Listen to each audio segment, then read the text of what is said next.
This is the Phoenix, Arizona weather discussion for Friday the 13th of September. I'm Michael Groff. The forecast, not quite that ominous, but some active weather coming back to the region later this weekend, and perhaps as we go into Monday as well, showers, thunderstorms, a possibility. But never mind that. The best news of all, the news that all of you have been waiting for all summer, finally, some relief from this heat. Our long consecutive streak of days with a high temperature at or above 100 degrees could be coming to an end as early as Sunday, and very likely for much of next week as well below average temps will be with us. Of course, we'll talk about that, all of the implications and the where, when, and how muches and all of that of the precipitation as we get into it here. But before we do, it is Friday, and that means it's Photo Friday here. That's where we take a look at some of the photos and or videos that you guys have submitted. Friday the 13th Photo Friday style. Here we go. David Parnell, and he's Tonke Verde. That's the high school. That's the place from last Saturday. That's the time. And, of course, it's high school volleyball, not just football this time of year. You got volleyball going on, too. And it was very hot to be out there doing any sort of sports. And so I don't know. I don't know how the kids do it. I'm assuming it was indoors, right? Was it? I mean, I don't know. I don't know what's going on there. But, yeah, let's hope so. My goodness. Or at least after sunset. All right. And then we go up to Big Sky Country. These are pictures courtesy of Buck near Helena, Montana. And again, very heavy air from all the wildfire smoke. And it's just been a brutal summer across much of the West for wildfires. And the good news, he says, is that there was some shower and thunderstorm activity that came through and helped to really clean out the air and get rid of some of that smoke and all that kind of stuff. And, you know, as we head now deeper into September, we should see some cooler weather up there and actually throughout much of the western states. And hopefully that's going to start to bring some relief from what has been a brutal wildfire season across the entire western half of North America. All right, Chris Martin down there in the Chiricahua area, southeast Arizona. Beautiful, beautiful part of the state. Great time to be down there. And Clayton near Las Vegas. There's no such thing as not a beautiful time to be near Las Vegas. I don't care if it's the middle of the summer. It's Vegas. Come on, man. But this is the mountain's edge near Vegas.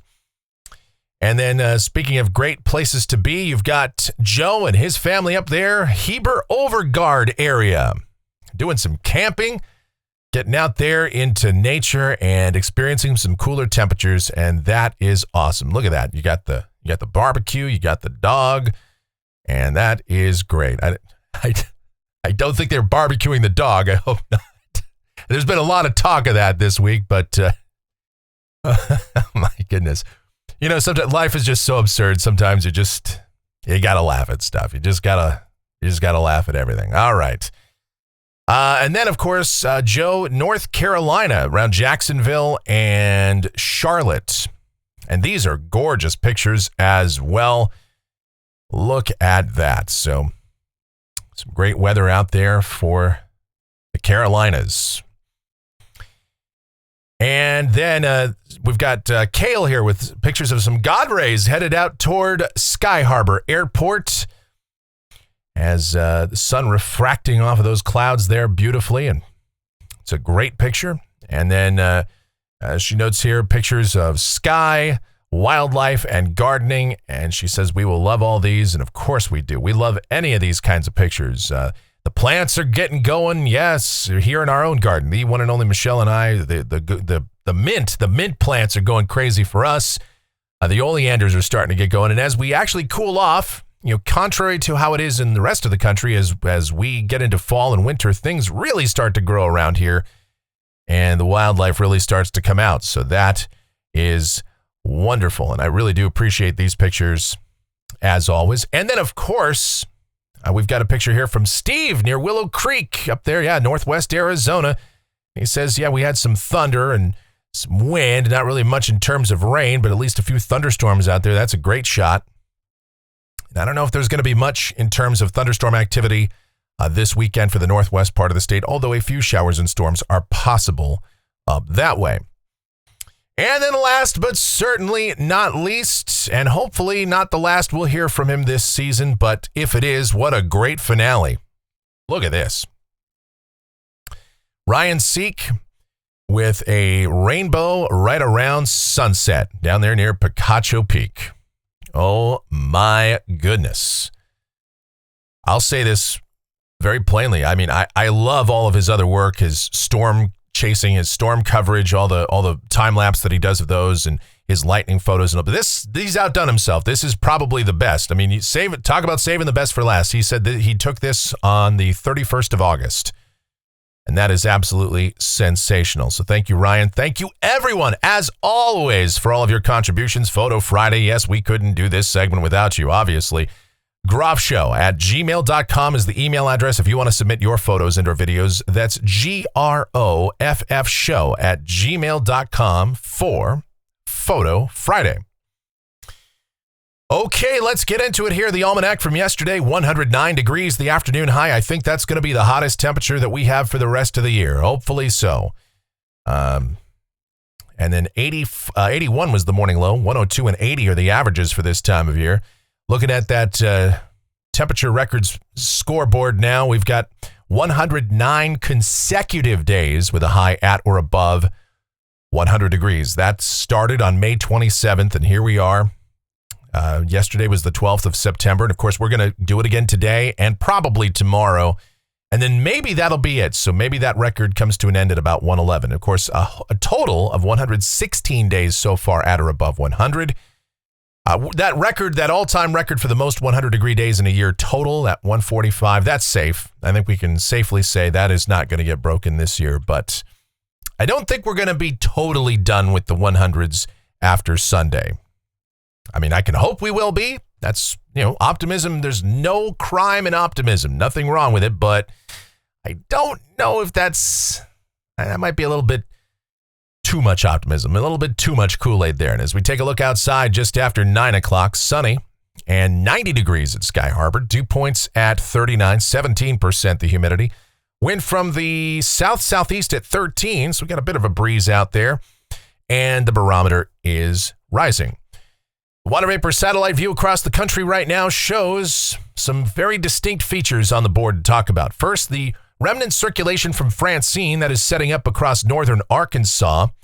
Got a ridge over there in the Great Lakes, and that's kind of preventing it from moving or getting picked up by the westerlies. So that's just going to sit down there and bring some showers and thunderstorms to parts of the southeast and some much needed rain, really. We got troughing passing to the north of the state. That's lifting out to the north and east, but that is going to help. That's the initiator for bringing in the cooler weather around here and some breezy conditions as it happens. And then that swirl in the clouds that's down there to the south and east of us, or south and west of us, down there in the lower left corner of your screen. That is Tropical Storm Ileana, which we'll talk about in just a moment. The watch warning map, some flood watches over parts of Alabama. Obviously, some of those areas, again, could see some very heavy rain at times, not continuously, but at times with the remnant low that was Francine just sitting there near Memphis. Elsewhere across the country, things are pretty quiet right now. The convective outlook, we've got the marginal risk of severe storms, level 1 out of 5 from the Florida Panhandle through parts of Georgia, Alabama, and Tennessee. And of course, there may just be a few isolated tornadoes. There weren't any yesterday, fortunately, but there may be a couple today. We'll just have to watch and see. There's a bit more instability down there today, but hopefully not. Just some beneficial rain, but some storms could produce some gusty winds and an isolated tornado. And the tropics and the Atlantic. Now, obviously, Francine, that's post-tropical. That's just a remnant low now. Got this little wave near the islands. We're not worried about that at all. And we're really not even concerned about tropical depression number 7. That's out there in the eastern Atlantic. This is going to be a fish storm, folks. This thing probably doesn't develop much. It may become a tropical storm, but it's either going to just fizzle out as it encounters a lot of dry air, or even if it does survive and gets into a slightly more favorable environment, this is slated to curve harmlessly out to sea several days from now. It should maybe start to make that northerly turn, so we're not going to concern ourselves with that feature. In the East Pacific, we've got Tropical Storm Ileana, our new storm on the board down here.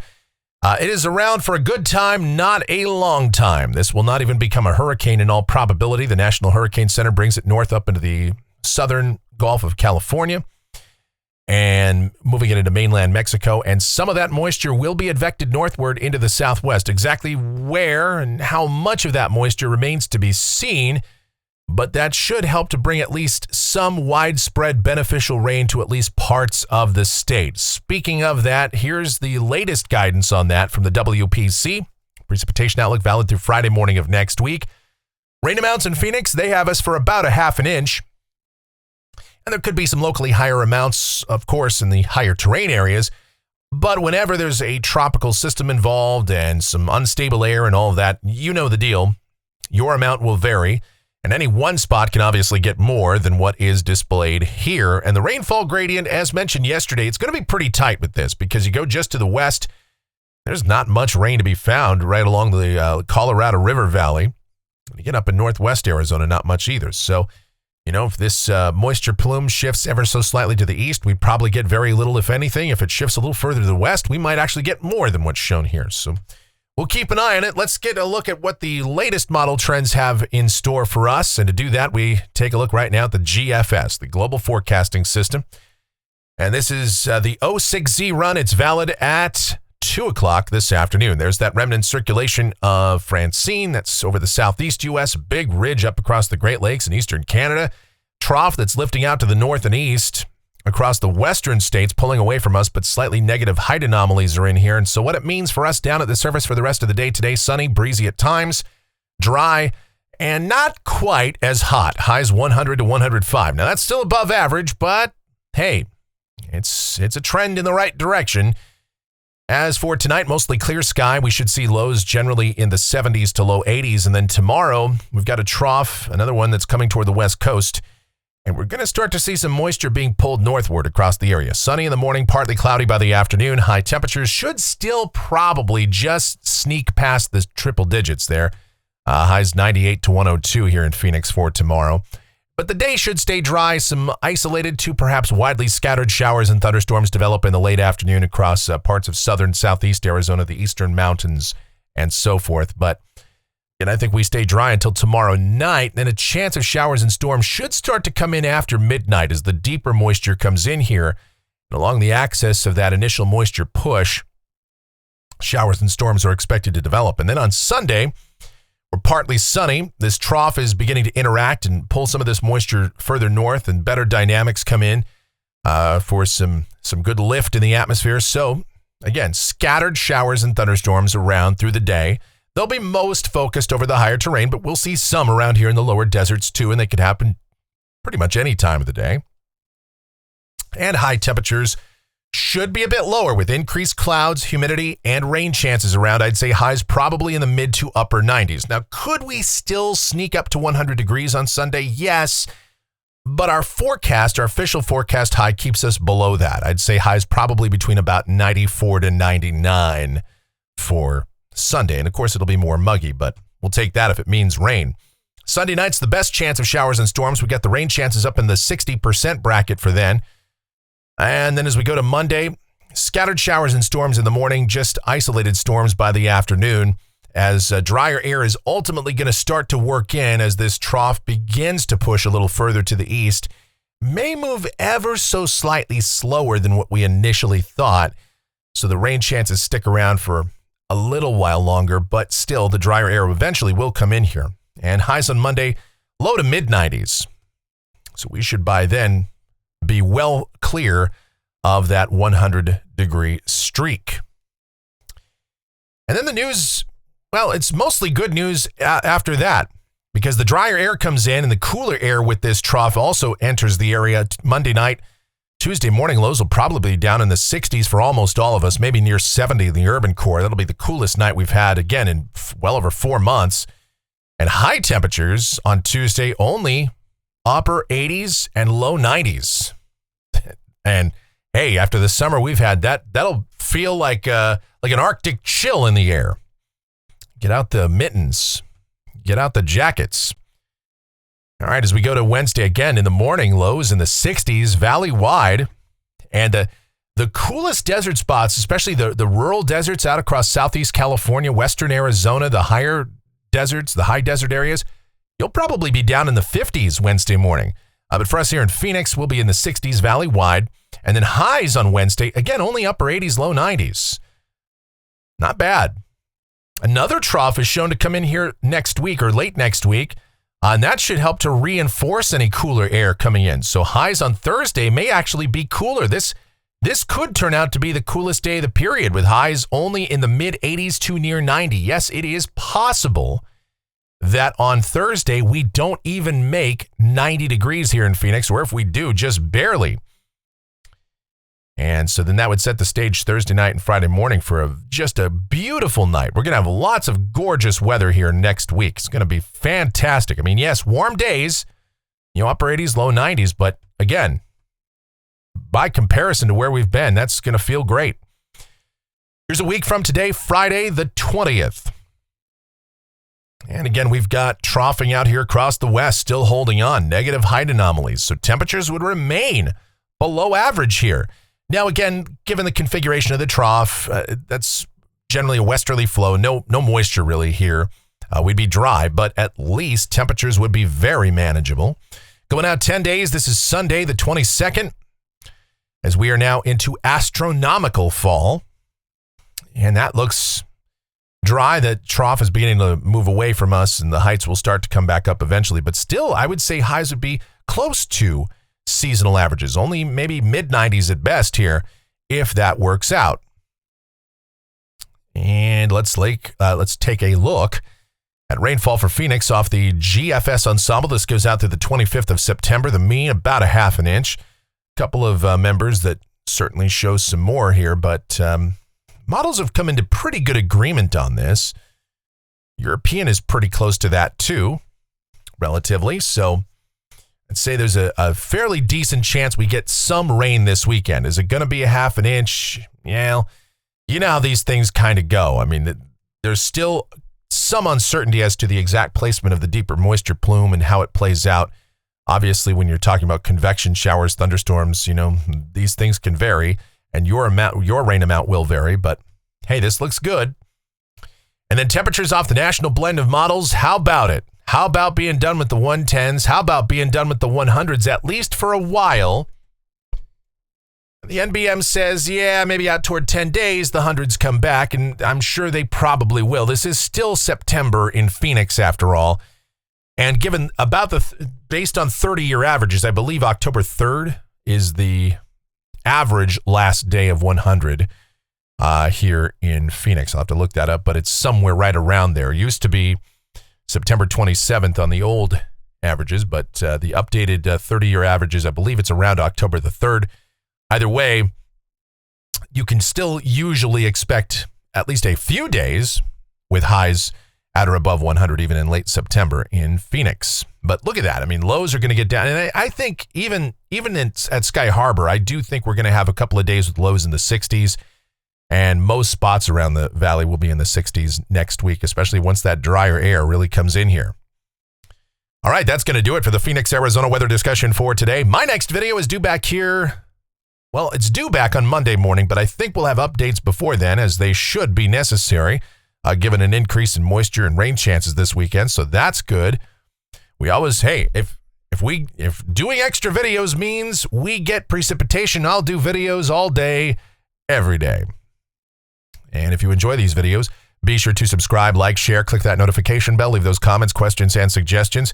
If you really like what we do here, then click that thanks icon below the video, make those monetary contributions, $2, $5, $366,859.12, or any amount in between. All of that would certainly be acceptable, or you can donate via PayPal. groffshow@gmail.com is the PayPal address. It's groffshow@gmail.com for PayPal. The executive producer of the Phoenix, Arizona weather discussion is my one and only, the sweetest of all time, the Asian sensation and proprietor of sweetchildaz.com.org and the Facebook page of the same name, Sweet Child Arizona. Talking about my Michelle. Check her out. Check out everything Michelle related. It is all linked up down in the description. So give that a look, give that a listen, give that a gander. What else? Oh, our streaming station, available 24/7, 365, called KMGX, playing a ton of music, having a lot of fun with that too. So give that a look-see and a listen and all that. All right. Thank you guys so much for watching. All of your continued support. It is immensely appreciated. Please be safe, stay cool, stay hydrated out there, and you guys have yourselves a great Friday and a wonderful weekend.